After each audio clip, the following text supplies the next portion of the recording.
भगवान का भक्त वही है वास्तविकता में जो संसार में तो रहता है परंतु संसार की आसक्ति से जो मुक्त है, वही भगवान का भक्त है। भगवान का भक्त बनने के लिए घर परिवार छोड़ना जरूरी नहीं। क्या त्यागना जरूरी है? केवल मन में जो अहमता और ममता का जो भाव है उसका त्याग कर दीजिए, आप मुक्त हो गए। यही वैराग्य का स्वरूप है, यही त्याग का स्वरूप है, यही भक्ति का स्वरूप है। जीवन में जब भक्ति प्रकट हो जाए, भगवान के जितने भी भक्त होते हैं वो चिंता नहीं करते, वो केवल चिंतन करते हैं। और भगवान के भक्तों की तो महिमा ही निराली है, बात ही निराली है। क्यों? संसार के व्यक्ति के जीवन में जब संकट आता है, दुख आता है, शोक आता है, विघ्न आता है तो ये रोता है, ये चिंता करता है। और भगवान का जो भक्त होता है उसके जीवन में कोई दुख पहले तो आता ही नहीं, और आ भी जाए तो वो चिंता नहीं करता, वो रोता नहीं, वो चिंतन करता है। और भगवान के भक्त की एक बात बड़ी सुंदर है कि संसारी व्यक्ति के जीवन में दुख बढ़ेगा तो वो रोना बढ़ाएगा, ज्यादा रोएगा, दिन भर रोएगा। लेकिन जो भगवान का जो भक्त है उसके जीवन में अगर दुख बढ़ेंगे तो वो अपने चिंतन को बढ़ाएगा, ज्यादा से ज्यादा भगवान का स्मरण करेगा, भगवान का चिंतन करेगा, भगवान की कथाओं को सुनेगा। क्योंकि वो जानता है भगवान ने जो करना है वो हो करके रहेगा। मन में ये गांठ बांध ली तो फिर चिंता किस बात की। और हमारा जीवन में जब दुख आ ही रहे हैं और हम कुछ कर ही नहीं सकते तो फिर किस बात की चिंता? चिंता कर लो, कुछ भी नहीं होने वाला।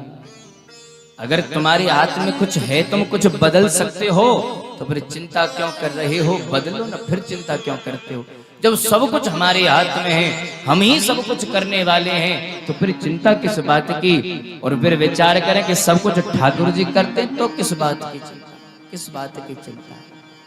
शास्त्र कहते हैं, वेद कहते हैं, पुराण कहते हैं कि जीव जब जन्म लेकर के आता है तो 5 चीजें उसके गर्भ में ही निर्धारित कर दी जाती हैं।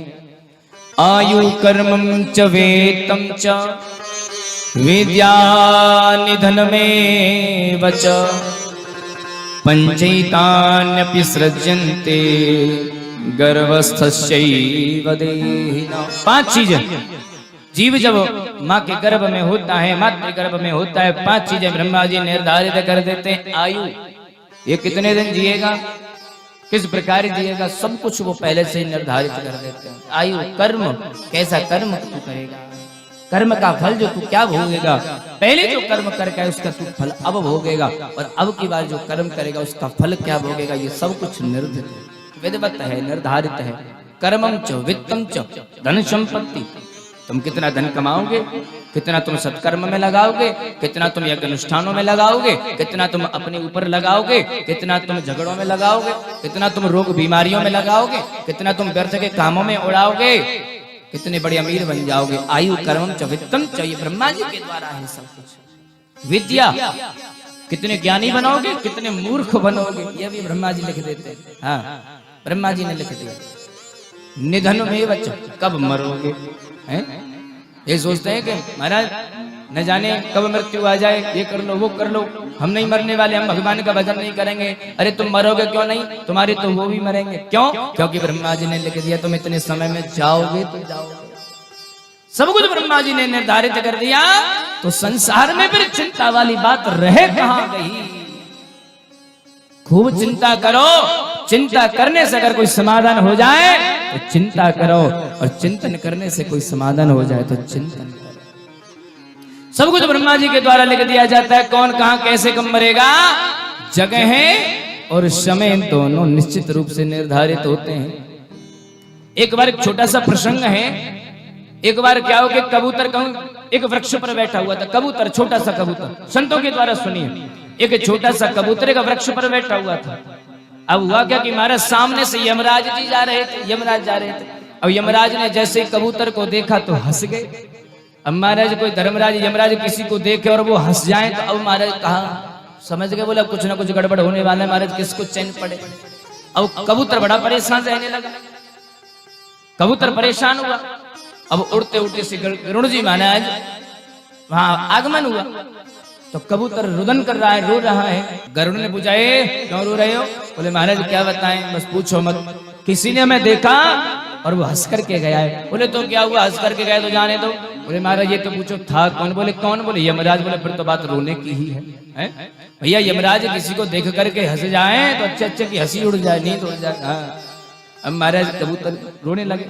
गरुड़ जी कह रहे हैं कुछ ना कुछ तो गड़बड़ होने वाली है, पर सुन मैं उससे पूछ लूंगा, लेकिन कुछ अनहोनी ना हो जाए। मैं तुझे ऐसा करता हूं, तुझे कोई सुरक्षित जगह पर पहुंचा करके आता हूं, तू आ बैठ मेरे ऊपर। कबूतर को बिठा लिया अपनी पीठ पर और कहीं दूर मीलों दूर पर्वतों से पार एक गुफा में कबूतर को छोड़ करके आ गए। गरुड़ जी धर्मराज के पास में गए, यमराज के पास में गए, कबूतर के पास हंस के आए थे। बोले हाँ क्यों हंसे? बोले क्यों क्या हुआ, हंस गए तो क्या हुआ? अरे भाई उसकी तो हंसी गवा दी ना, उड़ा दी तुमने। बोले महाराज हंसी में एक बात पर आ गई। बोले क्या? बोले आज जो विधि का जो विधान है वो मिथ्या हो जाएगा, झूठा हो जाएगा। बोले क्यों? बोले महाराज जो कबूतर को देख करके हम हंसे, उसकी थोड़ी देर बाद मृत्यु होनी थी, थोड़ी देर बाद मृत्यु होनी थी। बोले हाँ, और महाराज मुझे हंसी इस बात पर आई कि उसकी जो मृत्यु होनी थी कोसों मीलों दूर एक पर्वतों के पार एक अजगर के मुख में उसकी मृत्यु होनी थी। अच्छा हाँ, फिर तुम हंसे क्यों? हंसे हम इसलिए, छोटा सा कबूतर है, मृत्यु थोड़ी देर बाद होनी है, लेकिन ये उड़ करके कब जाएगा? उड़ने जाने में कई वर्ष हो जाएंगे।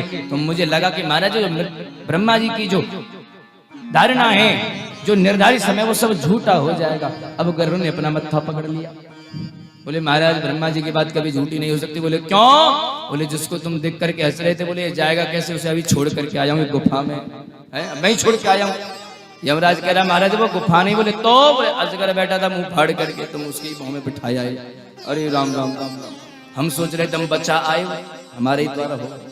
तो भैया कितना भी चिंता कर लो, धन की चिंता कर लो, बच्चों की चिंता कर लो, भूख प्यास की चिंता कर लो, मरने जीने की चिंता कर लो, जो समय निर्धारित है उसी पर जाना पड़ेगा। और भैया जब समय है, जितना समय है, हर एक अंतिम समय को भगवान का नाम रटते रहो, उसी से हम सबका कल्याण हो सकता है। चिंता करने से कोई फायदा ही नहीं। अरे भैया अगर चिंता करने से कोई फायदा होता ना, तो जितने भी साधु महात्मा हैं, जो भगवान के भक्त हैं, ये भी तुम्हारी तरह बैठे हुआ करते। महाराज 4 बजे चिंता करने लग जाते हो, रात के 8 बजे तक चिंता ही करते। बोले चिंता करने से कुछ हो जाएगा? कुछ नहीं होने वाला, चिंता करने से कुछ होता ही नहीं।